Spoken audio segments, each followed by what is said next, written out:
পুরুলিয়া শহরে ৩,০০০-এরও বেশি আবাস যোজনার বাড়ি নির্মাণের কাজ অসম্পূর্ণ রয়েছে।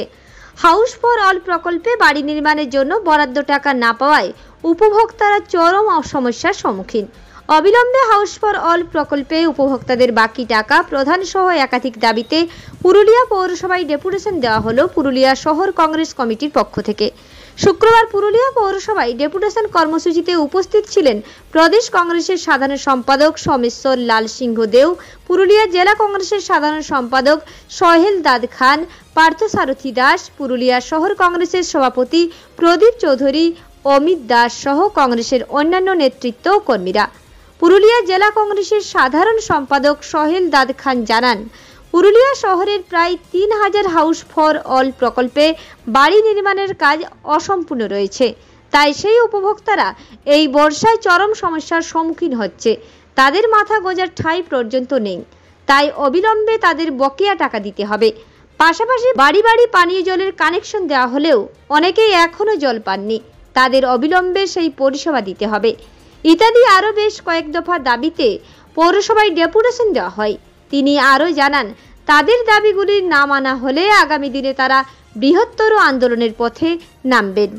আজকে পুরুলিয়া জেলা কংগ্রেসের পক্ষ থেকে পুরুলিয়া মিউনিসিপ্যালিটি মাননীয় পৌরপ্রধান মাননীয় নবেন্দু মালী বাবুর কাছে আমাদের একটা ছোট্ট ডেপুটেশন স্মরণলিপি দেওয়া ছিল, যার উদ্দেশ্য ছিল একটাই, সেটা হচ্ছে আমাদের যে দাবিগুলো ছিল সেটা হচ্ছে কি পুরুলিয়ার 23টা ওয়ার্ডের মধ্যে যে বাড়ি নির্মাণের কাজ চলছে, আমরা আমাদের টিম সার্ভে করে দেখেছে মোটামুটি ৩,০০০-এর মতো বাড়ি এখন অবধি হয়নি। এই বর্ষাকালে মানুষদের অনেক সমস্যা হচ্ছে, টাকা পয়সা মানুষ পাচ্ছে না, তা নিয়ে প্রচুর সমস্যা বাড়িগুলো নিয়ে হচ্ছে। আমরা নিবেদন করতে এসেছি এখানে কংগ্রেসের পক্ষ থেকে যে বাড়িগুলো এখনও হয়নি সেগুলো যেন অবিলম্বে আরম্ভ করা হোক, তাদের বাড়ির টাকা ছাড়া হোক। তার সঙ্গে সঙ্গে আমাদের দ্বিতীয় দাবি ছিল সেটা হচ্ছে যে আমাদের পুরুলিয়া মিউনিসিপ্যালিটি থেকে যে হাউস কানেকশনগুলো হয়েছে, প্রচুর হাউস কানেকশন করা হয়েছে, কিন্তু সেগুলোতে এখন অবধি জল আসেনি। সেগুলো নিয়ে আমাদের দাবি ছিল। আজকে মেন যেটা আমাদের দাবি হচ্ছে সেটা হচ্ছে এই বাড়িগুলো নিয়ে। আমরা আজকে এখানে এসেছি, আমাদের টিম এখানে এসেছে।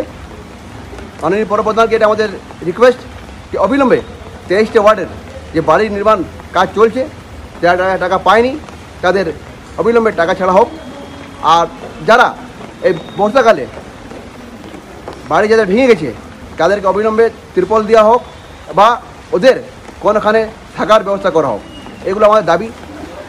তাছাড়া বহু আমাদের ক্যাজুয়াল স্টাফ আছে পুরুলিয়া মিউনিসিপ্যালিটিতে, তারা সময় মতো বেতন পাচ্ছে না। তাদের জন্য আমরা এসেছি এখানে। আমার বলা উদ্দেশ্য কি আমাদের যে ক্যাজুয়াল স্টাফরা আছে, আমাদের যা ভাইরা আছে যারা এখানে কাজ করছে পুরুলিয়া মিউনিসিপ্যালিটি দীর্ঘদিন থেকে, তাদের সময়ে বেতন দেওয়া হোক। এবং আমাদের যে পেনশন হোল্ডার আছে, বহু মানুষ আছে যারা আমাদের পেনশন হোল্ডার পায়, পেনশন পায়, তারা এখন অবধি পেনশনগুলো পাচ্ছে না। 2 মাস 3 মাস হোল্ড হচ্ছে, তারপর পেনশন পাচ্ছে। এগুলো আমাদের দাবি। তাছাড়া আমাদের কাছে যেটা খবর আছে আপনারা সকলে জানেন, সমাবেতি যেটা 2,000 করে পাওয়া যায়, যেটা আমাদের খবর আছে বহু মানুষ আছে যারা 6 মাস 1 বছর ধরে এখানে সমাবেতির ফর্ম জমা করেছে, এখন অবধি সমাবেতির তারা টাকা পায়নি। এগুলো হচ্ছে আমাদের দাবি। আজকে কংগ্রেসের পক্ষ থেকে আমরা এই দাবিগুলো নিয়ে মাননীয় পৌরপ্রধানের সঙ্গে এসেছিলাম। আমাদের সঙ্গে জেলা কংগ্রেসের ST/SC ওবিসির আমাদের প্রেসিডেন্ট আমাদের সমীরবাবু আছে, সঙ্গে আমাদের গুড্ডুবাবু আছে, সঙ্গে আমাদের টাউন প্রেসিডেন্ট ঘোড়া চৌধুরী আছে, আমাদের সমস্তরবাবু আছেন, পার্থবাবু আছেন, সকলের মিলে আজকে আমরা এই ডেপুটেশন দিলাম। দেখি আগামীকাল আমাদের মাননীয় পৌরপ্রধান কী স্টেপ নিচ্ছেন, আমরা এটা জানাবার জন্য আজকে এখানে এসেছি। ধন্যবাদ।